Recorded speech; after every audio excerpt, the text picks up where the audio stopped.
Hey guys, Bob here. Welcome back to the Co-Travel Podcast with Bob Piercy. I'm really excited and happy today to have Chris Stachniak on today. Chris is an associate at CBRE, and he specializes in retail leasing and sales. Chris, thanks for doing this today. Oh, thanks for having me, Bob. I appreciate it. And we were just chatting before we hit record, and it's Friday. So, any plans for the weekend? Are you guys getting out, or are you guys still pretty hunkered down?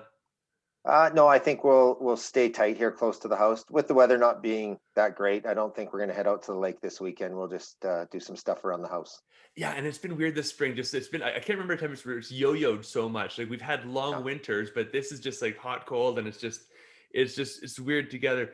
Um, Chris, reason I wanted to have you on is I've been trying to get a hold of someone in the real estate area because obviously COVID, we're over a year into this, and a lot of things have happened and are still happening, and I think people are just curious to know what's going on in the real estate market because either projects are moving forward or they're not. People are looking to start or they're holding off. And I think the perception is that with everything that's gone on, real estate prices should be rock bottom right now. And I wanted to get your perspective. Is that the case? Is this a great time to be getting in, leasing, looking to buy, or has things not moved the way people have expected? Well, I think it's done a little bit of both. When COVID first came in, we were sort of expecting the bottom to fall out. Obviously, with the government subsidies that have helped tenants and landlords, a lot of businesses were able to stay in business and continue going. And we were honestly waiting for landlords to panic a bit. We thought there might be some fire sales. We thought there might be some real rent reductions, and it wasn't as substantial as it ended up turning out. Just for your reference here and for your clients' reference, kind of post pre-COVID, I should say, we were rates for Class A buildings, which would be sort of your grocery store anchor new development.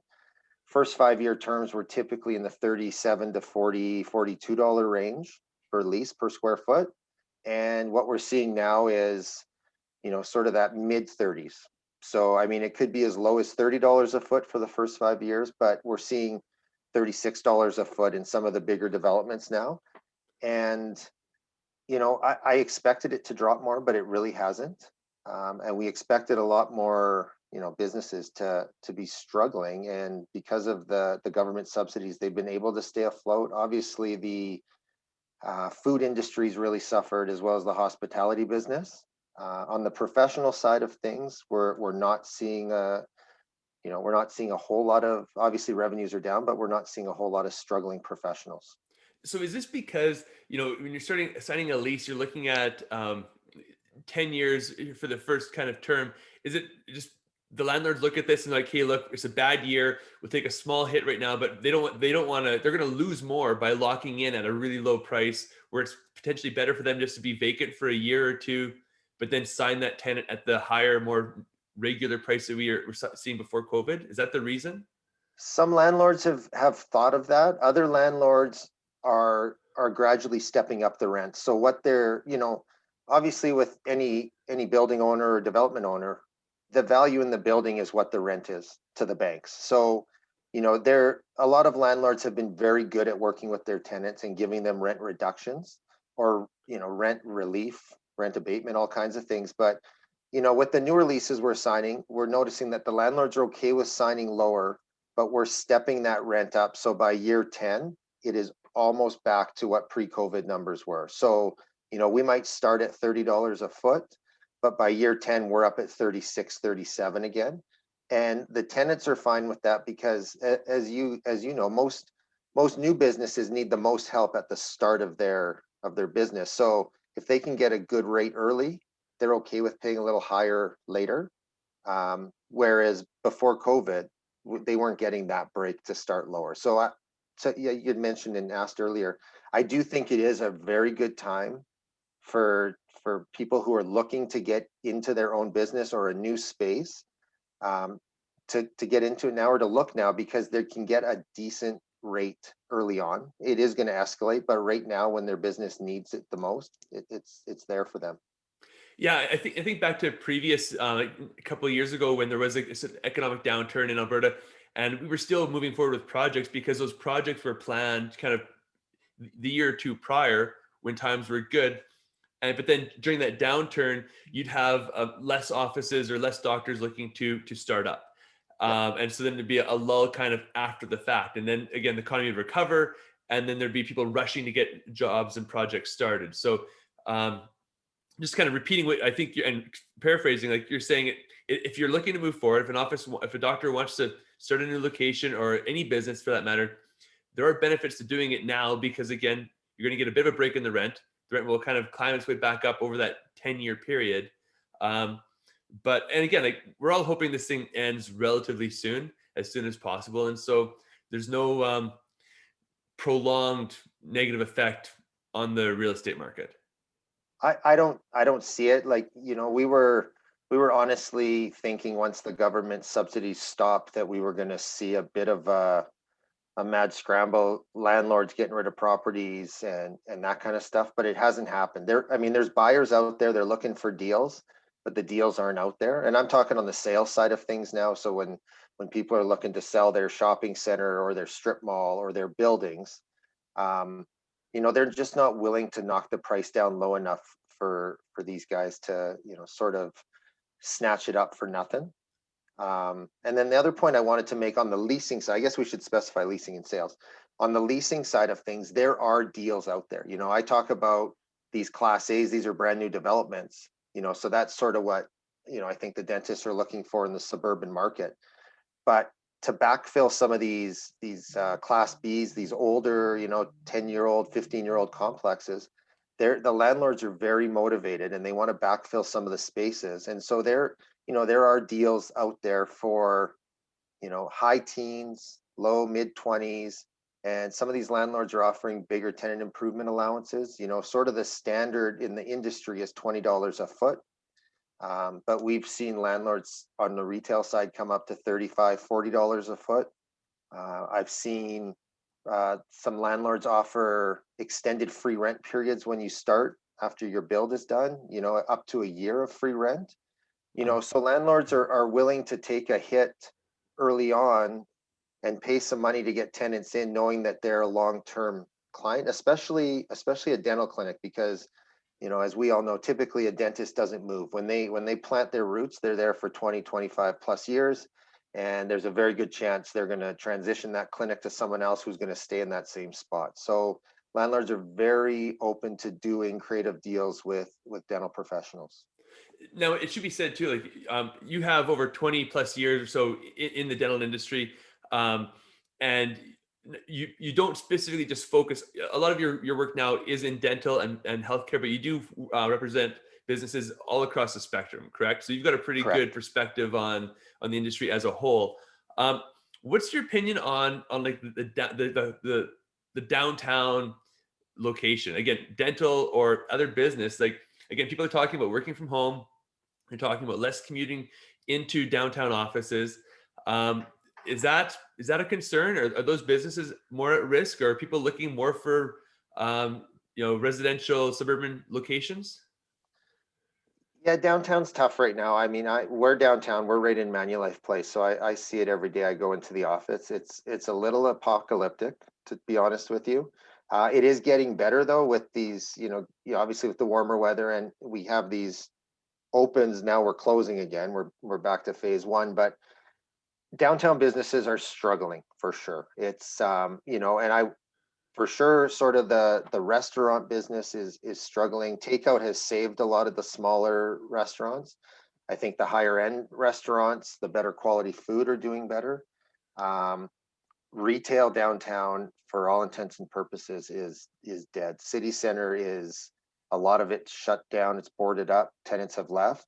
As far as the professional services go, it's a struggle to get their patients in because their patients don't have a reason to go downtown if they're not working down there.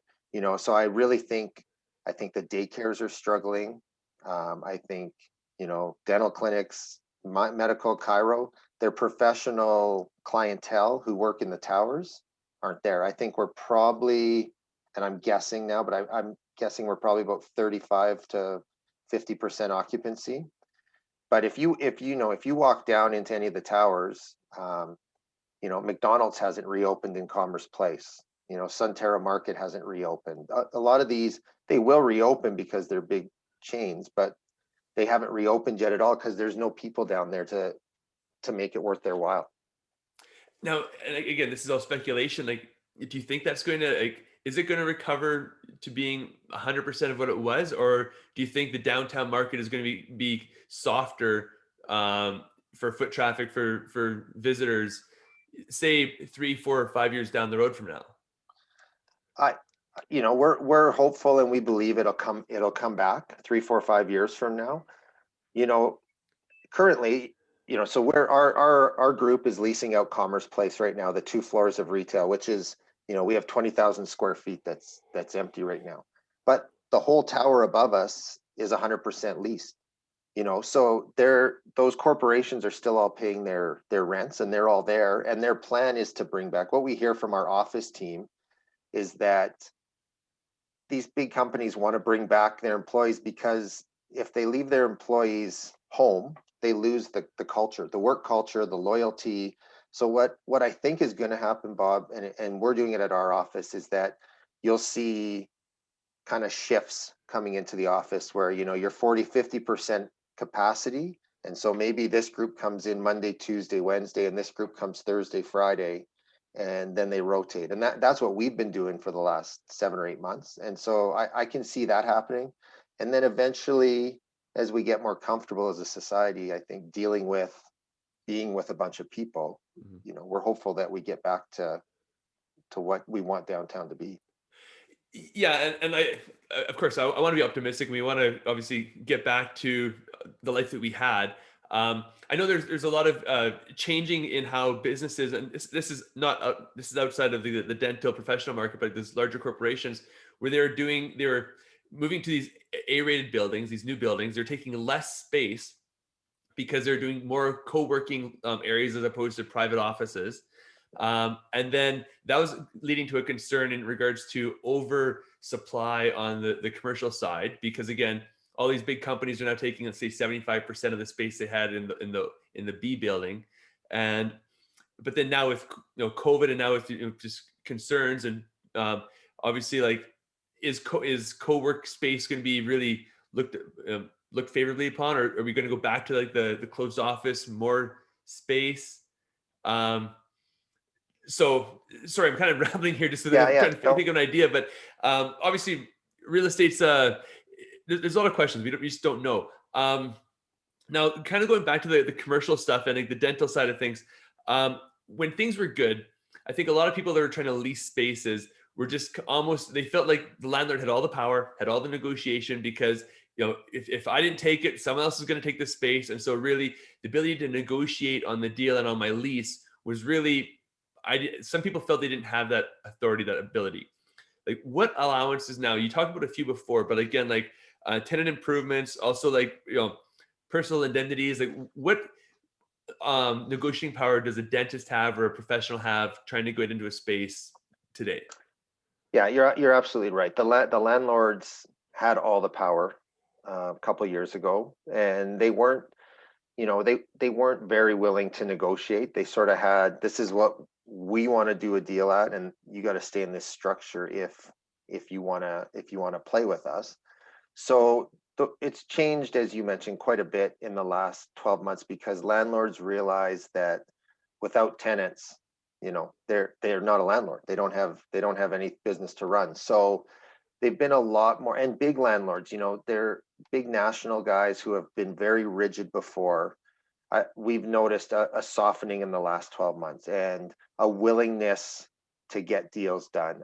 I'm just currently doing a deal right now. You mentioned indemnities, where, I'm sure 95% of the dentists listening on here have had to sign one, because the indemnity typically will cover the costs of what they got as a tenant improvement allowance. So, we first sort of saw it where an indemnity would almost be perpetual through the lease.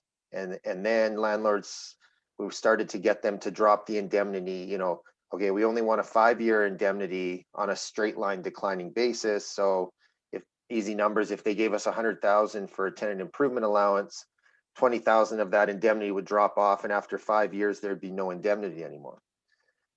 Then we got that knocked down to where we can get it like a 2-year indemnity or a 3-year indemnity, which is great because then, no one is planning to go out of business, but if they're going to go out of business, at least they can get that indemnity out of the way. And I just am doing a deal right now where a national landlord, so a big landlord, who waived the indemnity for a security deposit check. So, if the and it's essentially the tenant improvement allowance, because it wasn't a big one. It was only $20 a foot. So it was like a $40,000 TI is what it amounts to. And so they just asked for a $40,000 security deposit, but now the dentist, isn't on the hook personally. If the business goes out, he's still going to have to pay that money back, but it's not going to affect him personally.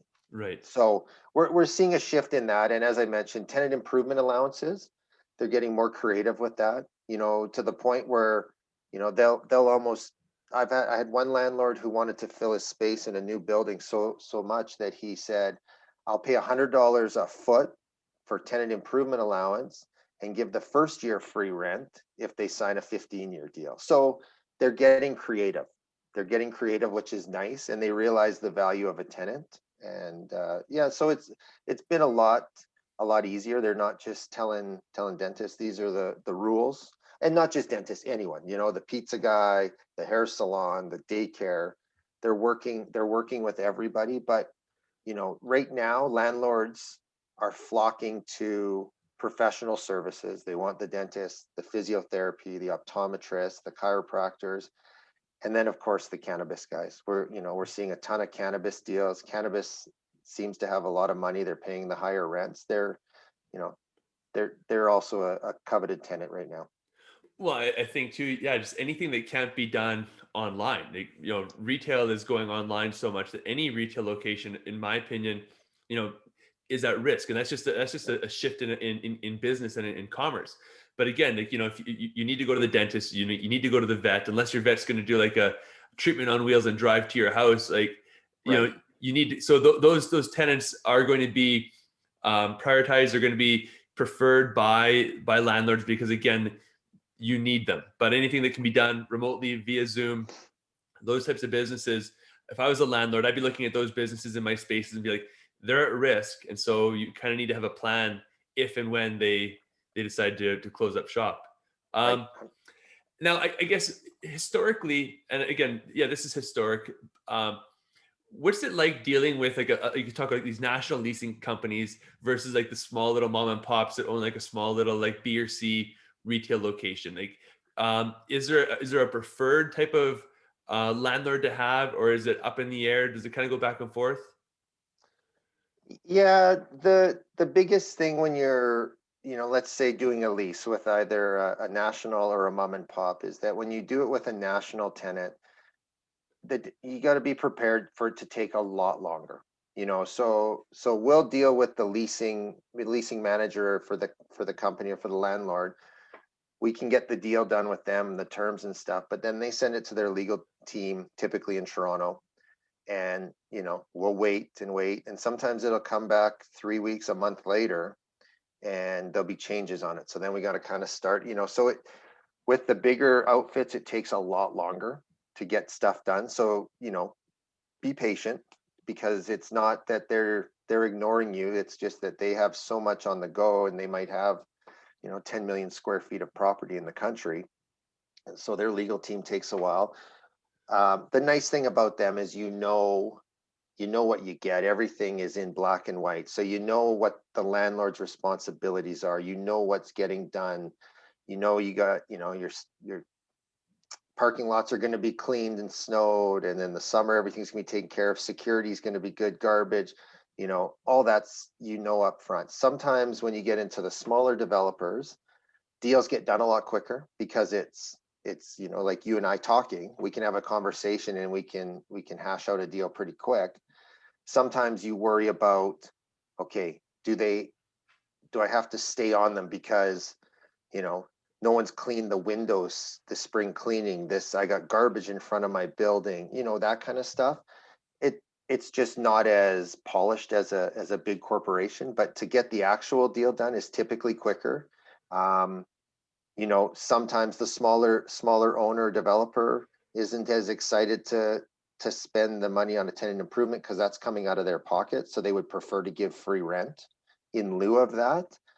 So I think the reality is that whatever that number is for tenant improvement allowance, the tenant needs to know they're paying for it somehow, some way, whether it's in their lease rate or it's, they've lost free rent because of that. The numbers all come out of the same pot. So it's what works for you. I've had a lot of dental clients who have said, I don't want a tenant improvement allowance. Give me the lowest rent I can get.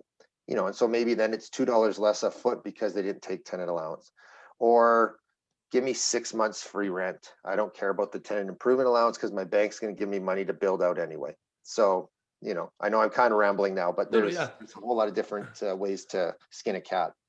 Well, I think that one of and this goes on to like the renewal side of things, like the stories that I've heard too, are you've done your 10 years or your maybe your bonus, 5 and 5, and it comes time to renew the next lease, and the national landlord will slide a lease out and be like, renew at current rate, but that current rate will include the TI, and because it's all mixed into one, and if the doctor just signed it, now they essentially start paying for the tenant improvements twice, because again, it wasn't, they didn't catch it, their landlord, so their lawyer or whoever's negotiating their lease didn't catch it, and there can be tricks played kind of in that way as well. So have you heard of that happening, or? Oh, for sure. And you know what? Honestly, Bob, we tell all our clients, don't don't sign your renewal.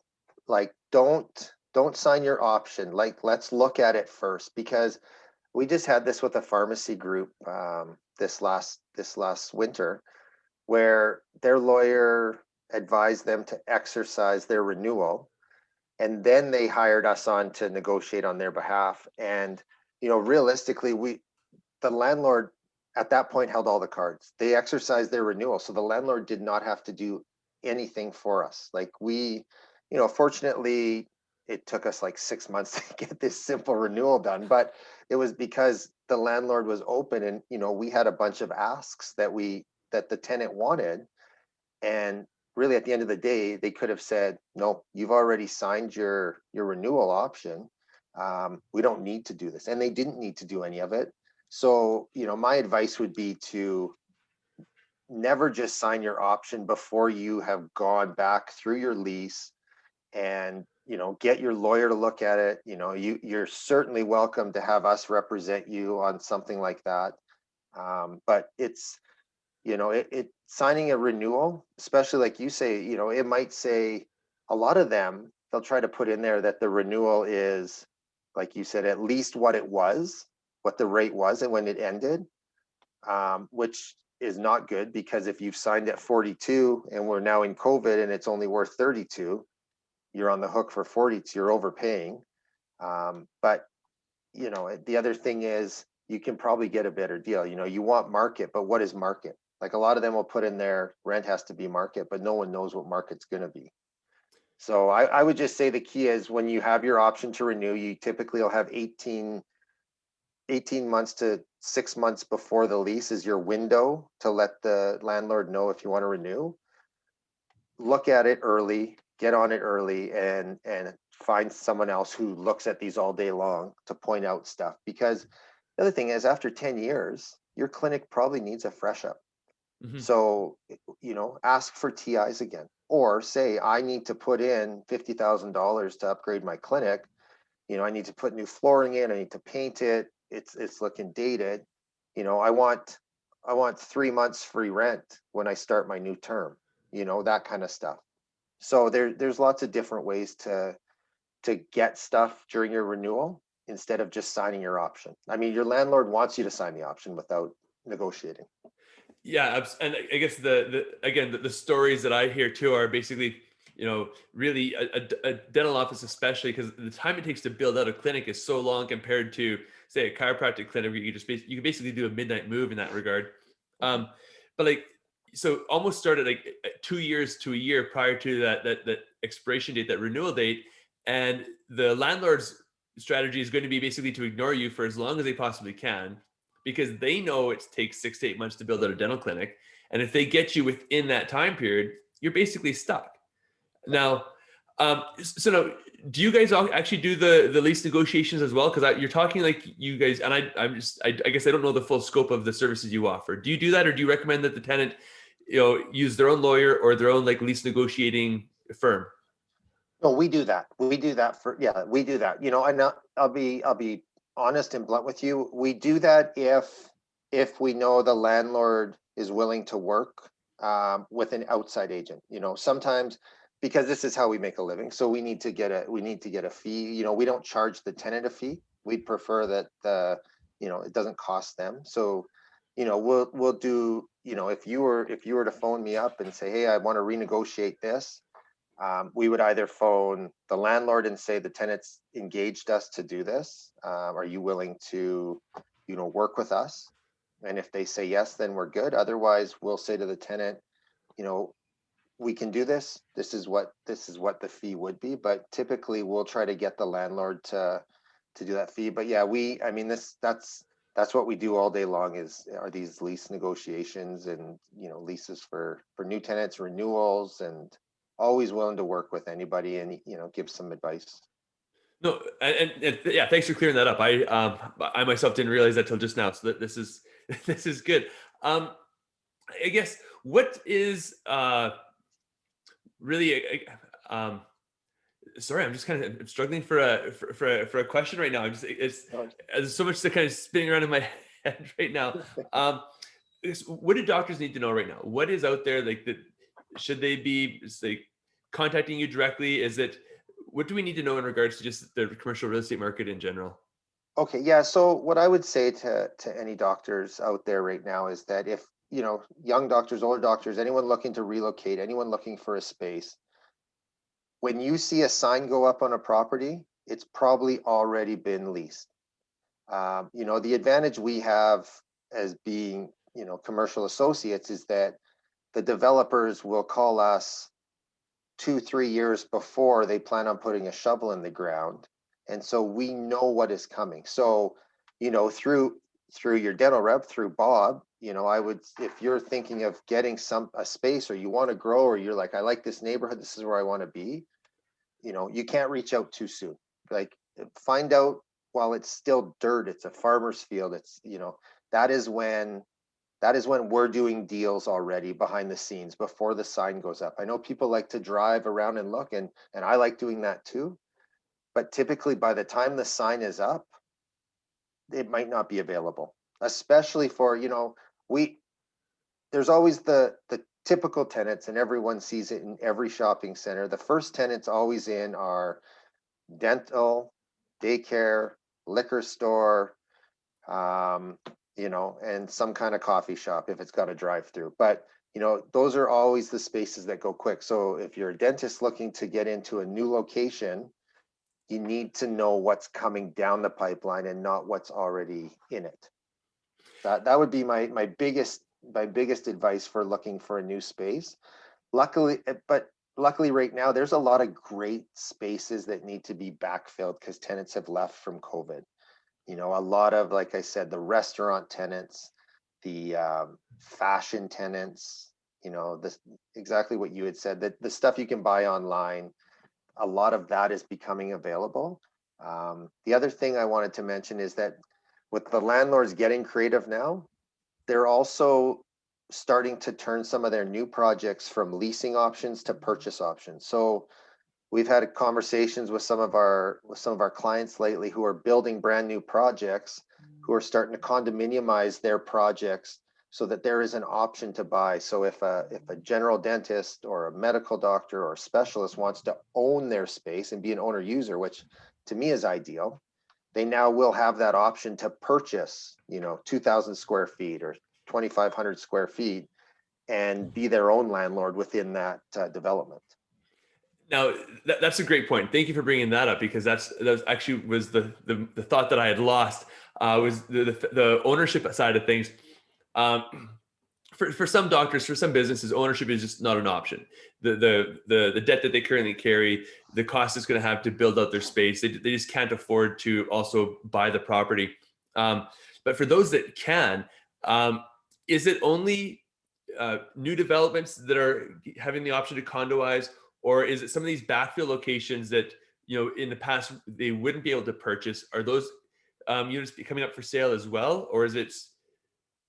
They could be. They're all, it's any owner can go to the city and rezone and condominiumize. It costs them some money and some time, but yeah, there is more and more of that happening too, because some of these older developments, the Class C ones, they're realizing no one's coming to them. No one wants to be in those older strip malls. And so unless they give basically, $12 rent, which doesn't help them at all, they might as well try to make some money on a sale and condominiumize it. So it is happening. It's not happening as quickly as I was hoping it would. Especially coming from the dental business, as you know, most guys would love to own their own space. And correct me if I'm wrong, but I do believe that banks are still willing to give dentists all the money to purchase a space as long as they occupy 51% of it, and they don't have to use any of their own money. Is what I believe was pre-COVID. I don't know if that's still the same now. You'd have I to don't check even with your know. bank. I want to get someone from a bank on to have these conversations as well, because I think, yeah, there's a lot of information out there. When I first got into this business, the joke kind of was like, if you showed up as a young associate with like 3 years of experience to a bank, they basically gave you a blank check to go do whatever you wanted. And that's definitely changed. They're really looking for more, sound, polished business plans, and they're looking for, projections and more financials than they were in the past.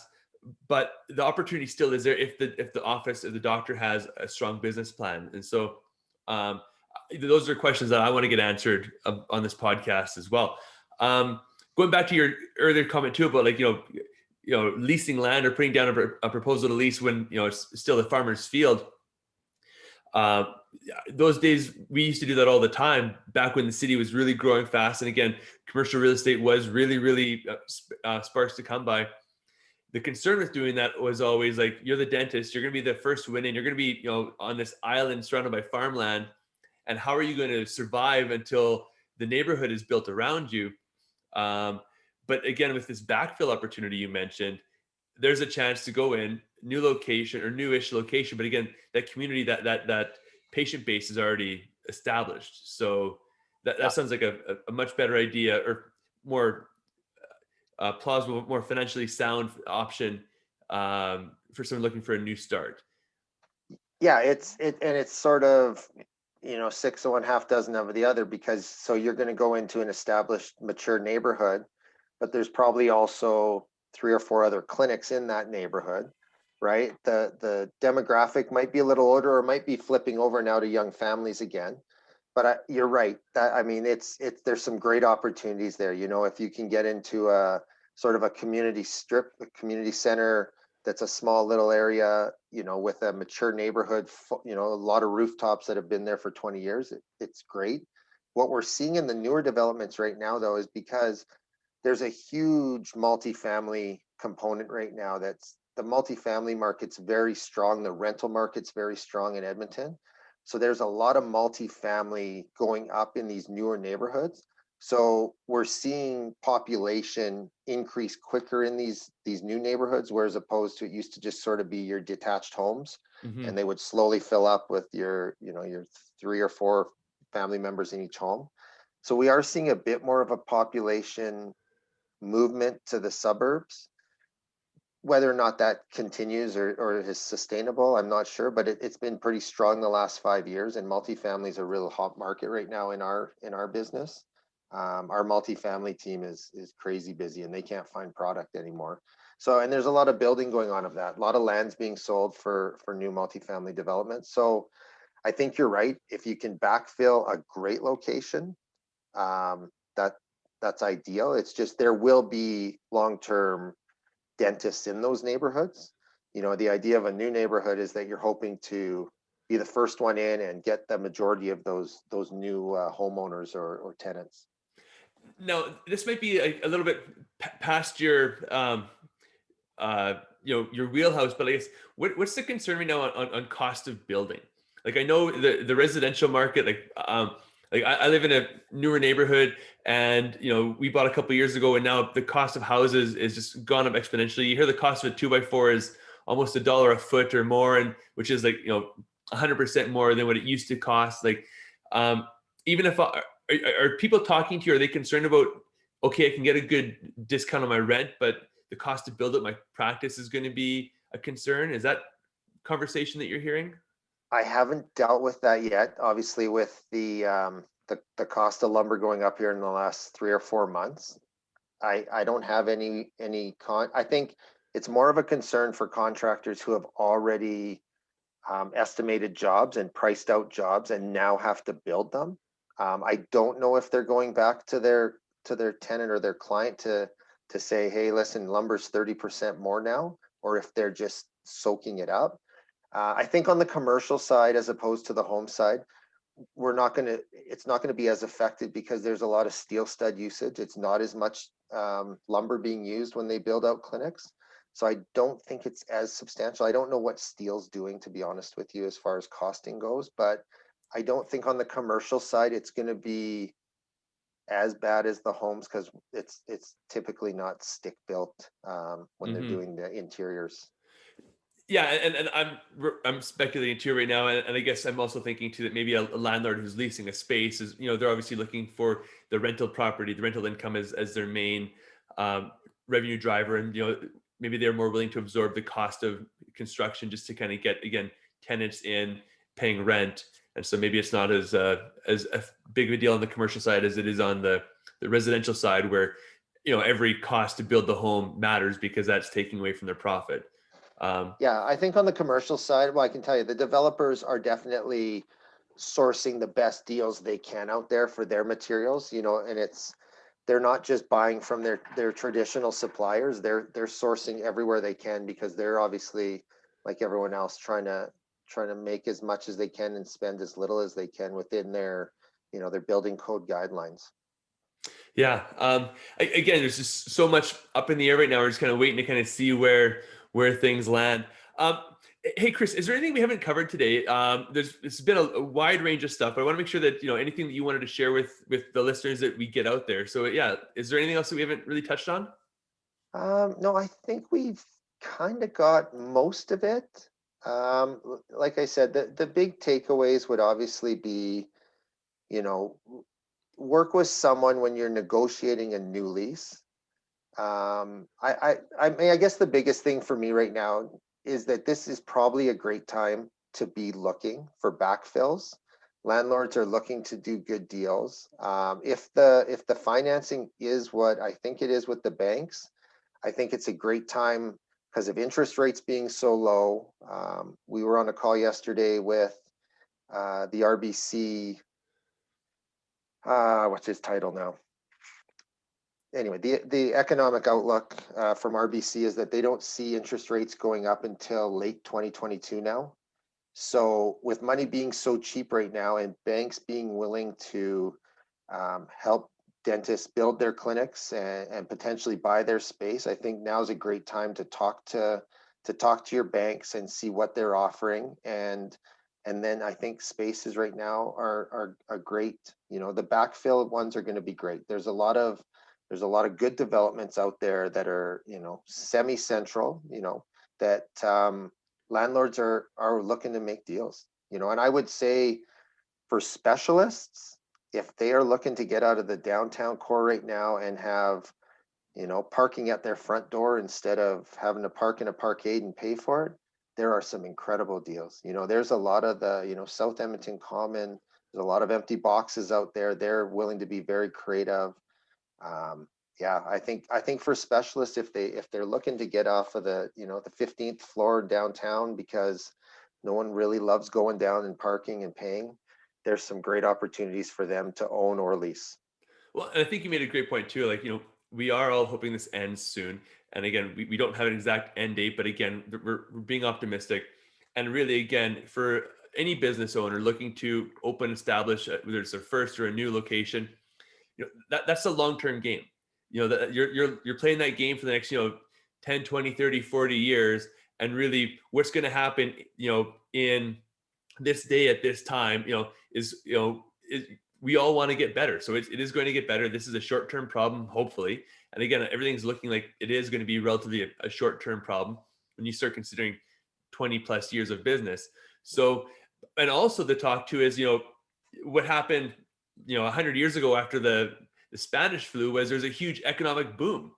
And again, if you could get in now, you get a bit of a reduced rate for the next couple of years now, get some more allowances, whether it's TIs or things like Chris, like you mentioned. And again, you can really capitalize that on 2022, 2023, when we're really hoping that we're in our rearview mirror and we're experiencing that boom that we all want to have, where people are making money, spending money, having fun. And again, just you want to be ready to capture that by getting in the market today. So yeah, for sure. And you know what? We're seeing it on the restaurant side. We're seeing a bunch of new restaurateurs coming into the market who couldn't afford the pre-COVID rates, who are now saying, okay, I can afford this. It's $7, $8 less a foot.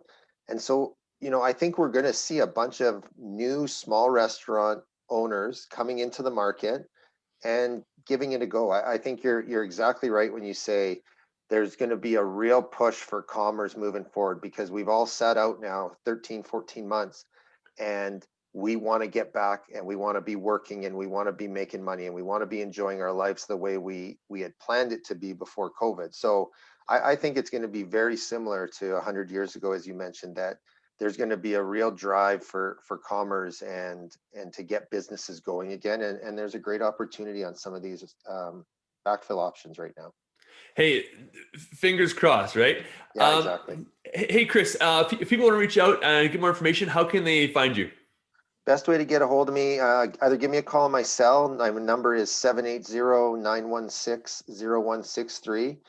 My email is chris.stachniak, so chris.stachniak @cbre.com. Or just go to the website if you don't get that information, and I'm on the CBRE Edmonton website, and you can track me down there. Yeah, and what I'll do, Chris, is I'll include all that information in the show notes. So the links will be down there. So again, his cell phone, email, and the company website. Hey, Chris, thanks for doing this. I'm really happy we were able to schedule it kind of on a short notice call. And again, too, always looking to have good information on the podcast. So in a few months, if there's something else we want to kind of come back and revisit, I'd be happy to have you on again. Yeah, no, I appreciate it. I'd love to come back anytime. Thanks, Bob. All right, okay, Chris, have a great day.